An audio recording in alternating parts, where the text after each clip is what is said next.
तीन मछलियों की कहानी। एक छोटी सी नदी में तीन मछलियां रहती थी।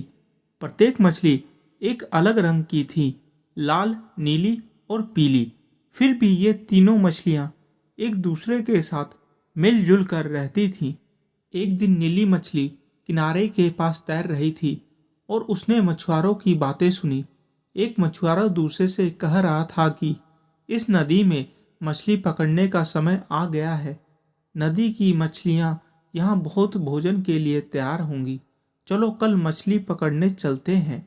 चिंतित नीली मछली अपने अन्य दो दोस्तों के लिए जितनी जल्दी हो सके तैर गई। उनके पास पहुंचकर उसने उन्हें कहा, सुनो सुनो, मैंने अभी अभी मछुआरों को बात करते हुए सुना है।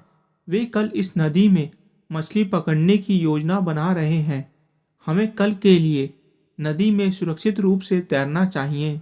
इस बात पर लाल मछली ने कहा, ओहो, यह सब ठीक है। वे मुझे पकड़ नहीं पाएंगे क्योंकि मैं उनके लिए बहुत छोटी हूँ। इसके अलावा हमारे पास वह सब खाना है जो हमें यहाँ चाहिए। लाल मछली की बातें सुनकर नीली मछली ने कहा, लेकिन हमें सिर्फ एक दिन के लिए यहाँ से कहीं सुरक्षित जगह पर चले जाना चाहिए। अब नीली मछली की बातें सुनकर पीली मछली ने कहा, मैं नीली मछली से सहमत हूँ। माना कि यह हमारा घर है, लेकिन हमें सुरक्षित रहने की जरूरत है। इन दोनों मछलियों ने अपने दोस्त को समझाने की कोशिश की, लेकिन उसने इनकी बातों पर भरोसा नहीं किया।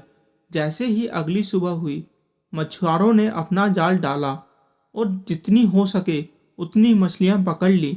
इनमें से कुछ हरे थे, कुछ नारंगी थे, कुछ सफ़ेद थे, कुछ बहुरंगी थे और इनमें से एक लाल मछली भी थी। इस बात पर मछुआरों ने आपस में बात की, बेहतरीन पकड़।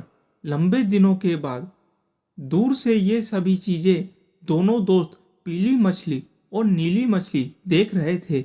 उन्हें इस बात पर काफी दुख भी था कि उनके दोस्त को, लाल मछली को भी मछुआरों ने अपने जाल में पकड़ लिया था। इस कहानी से हमें ये सीख मिलती है कि जब कोई आपको किसी समस्या के बारे में चेतावनी देता है, तब ऐसे में उनकी बातों को समझदारी से सुनना और उसके ऊपर कार्य करना महत्वपूर्ण होता है। रोकथाम इलाज से बेहतर है।